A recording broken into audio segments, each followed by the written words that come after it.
안녕하세요. 여러분, 혹시 아즈텍 하면 어떤 이미지가 머릿속에 그려지시나요? 눈부신 황금빛 도시, 불가사의한 고대 문명, 아니면 어딘가 모르게 으스스하면서도 신비로운 제사의식의 풍경. 오늘 저희는 바로 그 아즈텍 제국이 어떻게 인디오 문명의 정점에 서서 찬란하게 번영했고 또 어떠한 이유로 멸망의 길을 걷게 되었는지 그 장대하고도 흥미진진한 이야기를 여러분의 눈높이에 맞춰 쉽고 재밌게 풀어보려고 합니다. 마치 우리가 직접 시간의 강을 거슬러 올라가 생생하게 살아 숨쉬었던 아즈텍의 세계로 떠나는 듯한 느낌을 선사해드릴게요. 한번 아즈텍의 매혹적인 세계로 빠져들 준비 단단히 되셨나요? 자, 그럼 아즈텍 문명의 장대한 서막을 힘차게 열어볼까요?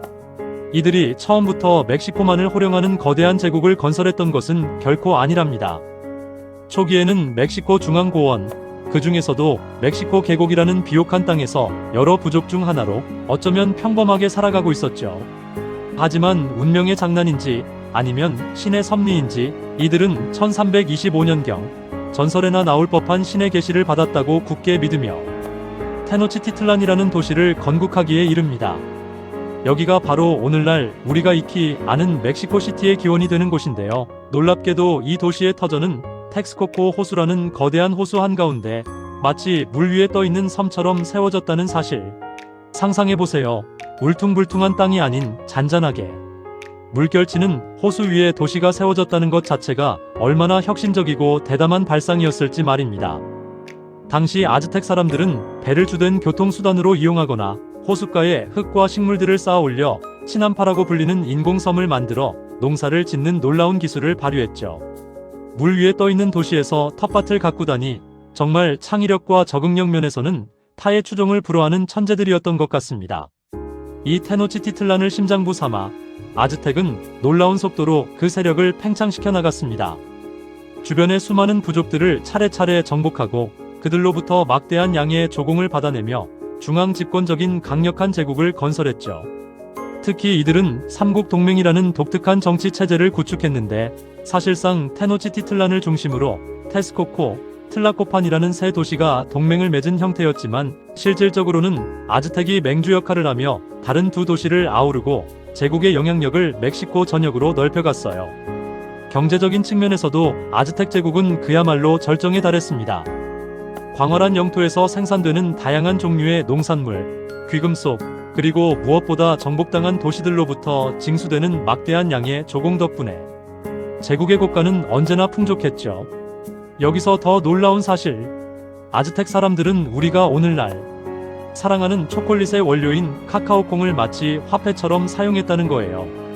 금이나 은 대신 카카오콩으로 물건을 사고 팔았다니 이거 정말 달콤하고도 향기로운 경제 시스템이 아닐 수 없네요. 상상만 해도 군침이 도는 풍경입니다. 아즈텍 문명이 자랑하는 또 다른 경이로운 측면은 바로 그들의 깊고 복잡한 종교 세계와 찬란한 문화였습니다. 하늘의 태양, 땅의 비옥함, 풍요를 상징하는 등 수많은 신들을 숭배했는데 그 중에서도 특히 전쟁과 태양의 신 우이칠로포치틀리를 최고신으로 여기며 절대적인 경외심을 표했습니다.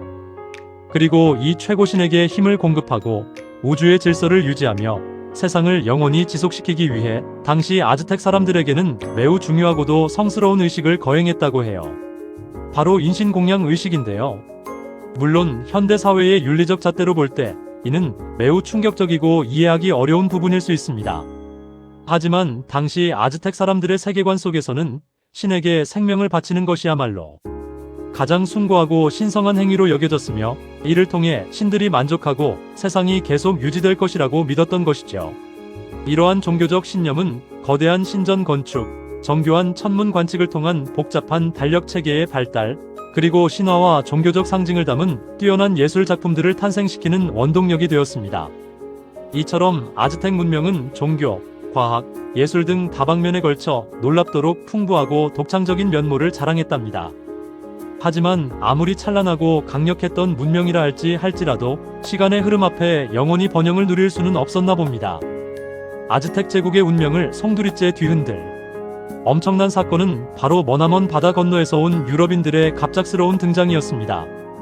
1519년 야심찬 스페인의 정복자 에르난 코르테스가 이끄는 소규모 함대가 멕시코의 베라크루스 해안에 닻을 내렸습니다.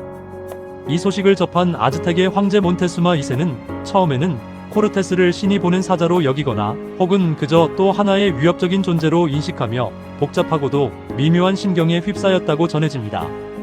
어쩌면 그의 마음속 깊은 곳에서는 깃털 달린 신 케찰코아틀이 마침내 바다 건너에서 돌아왔다는 오래전부터 전해 내려오던 예언을 떠올렸을지도 모릅니다.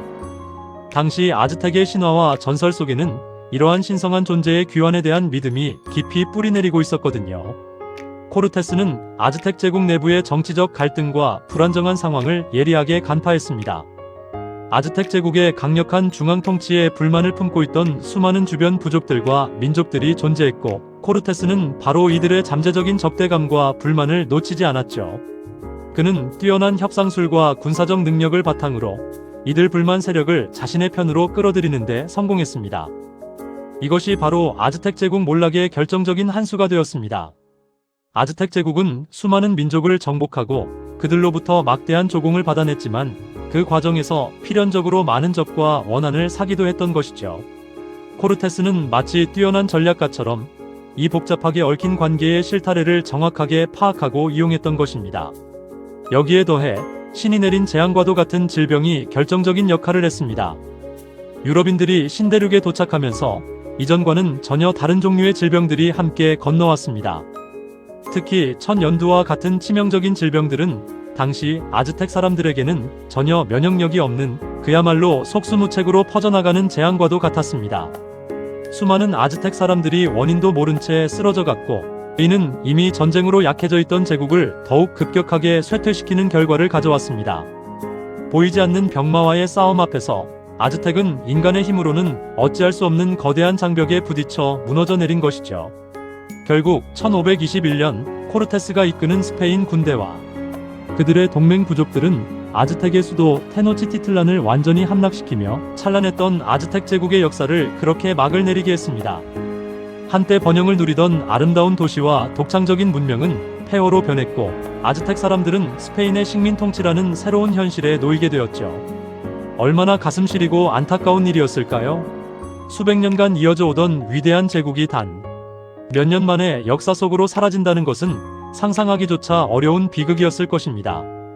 아즈텍 제국의 멸망은 단순히 한 문명의 종말을 의미하는 것을 넘어 신대륙의 역사를 완전히 뒤바꿔 놓은 거대한 전환점이었습니다.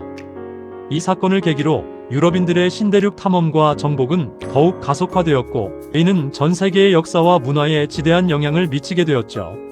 하지만 비록 제국은 멸망했지만 아즈텍 문명이 남긴 놀라운 건축 기술, 독창적인 예술 작품, 그리고 농업 기술 등은 오늘날까지도 우리에게 깊은 영감과 교훈을 주고 있습니다.